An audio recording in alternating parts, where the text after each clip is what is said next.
இன்னைக்கு கோவில் மறு பூஜை. ஸோ ஃபேமிலியாக கிளம்பியாச்சு. மாப்பிள்ளை அவர் தான் போட்டிருக்க ட்ரெஸ்ஸு என்னதுங்கிற மாதிரி நம்ம அம்மா கிட்ட ஏதாவது ஒரு சாரீ கண்ணை ஊற்றிருச்சுன்னா போதும், எப்படியாவது ஆட்டை போட்டுருவோம். அவங்களும் நம்ம பொண்ணுக்கு அழகாக இருக்கணும் கண்டிப்பாக கொடுத்துருவாங்க. கோவில் மறு பூஜை முதல் பூஜை போலவே கூட்டமாக இருக்கும். பல கூடையெல்லாம் கொண்டுட்டு வந்து பூஜை நடக்கும். முதல் பூஜையில் திரளாக பொங்கல் வச்சு கெடா வெட்டுவாங்க. பட் மறு பூஜையில் அவங்கவுங்க விருப்பத்துக்கு ஏற்ப சேவலோ கெடாவோ வெட்டுவாங்க. பொங்கல் வச்சு பூஜையெல்லாம் முடியும் போதே 12 மணிக்கு மேலே ஆகிடும்.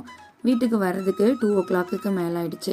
நாங்கள் பொங்கல் வச்சு சேவல் தான் அறுத்துருந்தோம். வந்ததுமே அதை குழம்பு வச்சுட்டு ஃப்ரை பண்ணிட்டாங்க. அம்மா இருக்காங்க அப்படின்னா நான்வெஜ் செய்யும்போது கண்டிப்பாக களி செய்வாங்க.